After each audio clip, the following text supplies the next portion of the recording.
भारत का हिस्सा नहीं मानते हो क्या? एग्रेसिव ना हो, जान दे देंगे इसके लिए। क्या बात कर रहे हो आप? एग्रेसिव होने की क्या बात कर रहे हो? जान दे देंगे इसके लिए। हेलो वेलकम फ्रेंड्स, मेरे यूट्यूब चैनल पे आप सभी का स्वागत है। तो आज का विषय है कि किस प्रकार से जम्मू कश्मीर में आर्टिकल 370 को ख़त्म किया गया और 370 को ख़त्म करने के बाद जम्मू कश्मीर को स्थायी रूप से भारत में शामिल कर लिया गया, क्योंकि ये आर्टिकल भी एक प्रकार से अस्थायी था। तो इस आर्टिकल के बारे में थोड़ा सा हम जानेंगे। सुप्रीम कोर्ट ने जम्मू कश्मीर को खास दर्जा देने वाले आर्टिकल 370 को ख़त्म करने का फैसला बरकरार रखा है, आप ये सोच सकते हैं। तो जस्टिस D.Y. चंद्रचूड़ की अध्यक्षता वाली बेंच ने आर्टिकल 370 को अस्थायी प्रावधान भी बताया है। आप ये सब जानते हैं पहले से ही। तो 5 अगस्त 2019 को केंद्र सरकार ने आर्टिकल 370 को खत्म किया था और इसके साथ साथ इस आर्टिकल को खत्म करने के बाद जम्मू कश्मीर और लद्दाख को 2 अलग केंद्र शासित प्रदेश भी बना दिया गया था। फिर इस फैसले को सुप्रीम कोर्ट ले जाया गया था। तो सुप्रीम कोर्ट ने स्पष्ट रूप से कहा है कि 370 जो आर्टिकल है वो एक प्रकार से अस्थायी रूप से संविधान में शामिल किया गया है। तो इसी प्रकार से सुप्रीम कोर्ट ने इस पर फैसला दिया था और राष्ट्रपति के पास इसे रद्द करने का अधिकार था। तो CJI चंद्रावण ने यह भी कहा है कि इसके टेक्स्ट को पढ़ा जाए। ये चंद्रचूड़ ने कहा है इसको टेक्स्ट को पढ़ा जाए तो ये आर्टिकल 370 एक प्रकार से पूर्ण रूप से अस्थायी है।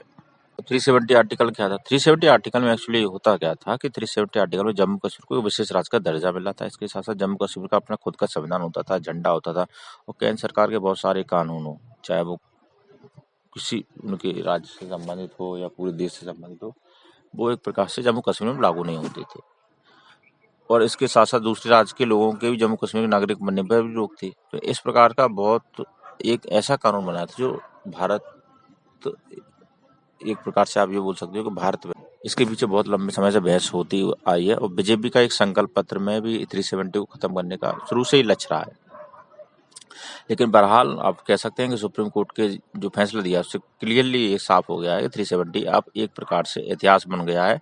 जो उसको पहले खास विशेष राज्य का दर्जा मिला था, अब वो एक प्रकार से पूर्ण रूप से भारत में एक केंद्र शासित प्रदेश के रूप में वो शामिल किया गया है। अब संविधान के बाद 21 में आर्टिकल 369 से लेकर 392 तक इसको टेम्परेरी, ट्रांजिशनल एवं स्पेशल प्रोविजंस का नाम दिया गया है। तो केंद्रीय मंत्री गृह मंत्री अमित शाह ने सितंबर 2019 में बताया था कि आर्टिकल 370 एक अस्थायी प्रावधान था, जबकि आर्टिकल 371 विशेष प्रावधान है। जब संविधान लागू हुआ था तो तब आर्टिकल 371 नहीं था, बल्कि अलग अलग समय में संशोधन के जरिए इन्हें जोड़ा गया था। तो आर्टिकल 370 के जरिए विशेष प्रावधान उन राज्यों के लिए थे जो बाकी राज्यों के मुकाबले पिछड़े थे और उनका विकास सही तरीके से नहीं हो पाया था। साथ ही आर्टिकल जनजातीय संस्कृति को संरक्षण देता है और स्थानीय लोगों को नौकरियों का अवसर देता है। संविधान में आर्टिकल 371 के अलावा आर्टिकल 371A से 370J तक अलग राज्यों के लिए विशेष कानून बनाए गए हैं और जो इन राज्यों को खोज खास बनाते हैं। तो आर्टिकल 371 क्या है ये भी हम थोड़ा जानते हैं। तो आर्टिकल 371 महाराष्ट्र, गुजरात और हिमाचल प्रदेश के कुछ हिस्सों में लागू होता है। इसके तहत महाराष्ट्र और गुजरात के राज्यपाल को विशेष अधिकार प्रदान किया जाता है। महाराष्ट्र के राज्यपाल विदर्भ और मराठवाड़ा के लिए, गुजरात के राज्यपाल सौराष्ट्र और कच्छ के लिए अलग विकास बोर्ड बना सकते हैं। वहीं हिमाचल प्रदेश में भी इस आर्टिकल के तहत कोई बाहरी व्यक्ति यहाँ की जमीन, खेती की जमीन नहीं खरीद सकता खेती के लिए। तो आर्टिकल 371 नागालैंड से संबंधित है। इसे 1962 में जोड़ा गया था। आर्टिकल 371A के तहत नागालैंड को 3 विशेष अधिकार दिए गए। जैसे पहला, भारत का कोई भी कानून नागा लोगों की सांस्कृतिक और धार्मिक मामलों पर लागू नहीं होता। दूसरा, आपराधिक मामलों में नागा लोगों को राज्य के कानून के तहत सजा मिलती है। तीसरा, नागालैंड में दूसरे राज्य का कोई व्यक्ति या जमीन नहीं खरीद सकता है। 371 आर्टिकल आपका असम से संबंधित है। इसको 1969 में 5वें संविधान संशोधन के जरिए जोड़ा गया है। आर्टिकल 371C मणिपुर से संबंधित है। आर्टिकल 371D आंध्र प्रदेश और तेलंगाना से संबंधित है। आर्टिकल 371F सिक्किम से संबंधित है। आर्टिकल 371G मिजोरम से संबंधित है। आर्टिकल 371H अरुणाचल प्रदेश से संबंधित है। आर्टिकल 371 गोवा से संबंधित है। आर्टिकल 371J कर्नाटक से संबंधित है। इस प्रकार से आपने थोड़ा आर्टिकल 370 के बारे में थोड़ा अध्ययन किया, आर्टिकल 371 के बारे में अध्ययन किया। तो हम इस प्रकार से कह सकते हैं कि बीजेपी का आगे एक बहुत समय से संकल्प पत्र रहा है कि किसी प्रकार से आर्टिकल 370 को खत्म किया जाए।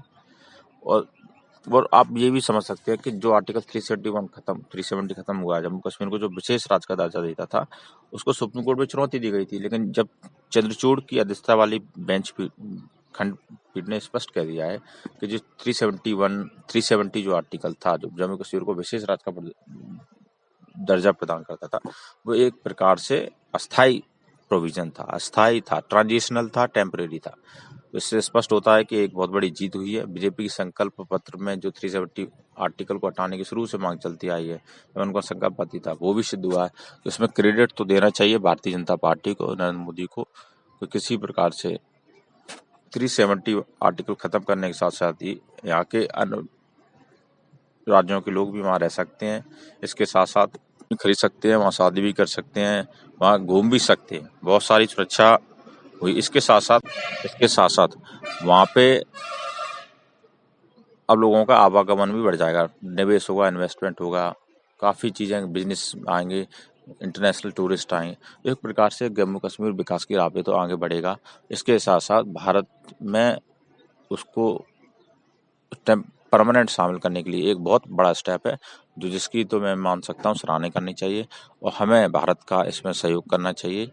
भारत विरोधी बात नहीं बोलनी चाहिए और जो भी पॉसिबल हो हमें प्रयास करना चाहिए कि किसी प्रकार से भारत मजबूत रहे, एकता के साथ, अखंडता के साथ बना रहे और हम पाकिस्तान को इसी प्रकार से चुनौती देते रहें कि पाकिस्तान का पीओके है, जो हमारा कब्जा है, पीओके भी हमारा भाग है, तो उस पर हमें काम करना चाहिए और जितनी जल्दी हो सके पीओके को भारत में शामिल कर लेना चाहिए, जिससे कि भारत का जो जम्मू कश्मीर का पूरा जो क्षेत्र है वो भी भारत में शामिल हो जाए, क्योंकि वो पाकिस्तान ने अनाधिकृत रूप में उसको कब्जाए रखा है। तो मुझे विश्वास है आपको मेरा आज कंटेंट अच्छा लगा होगा और ऐसे कंटेंट हम आपको प्रदान करते रहेंगे।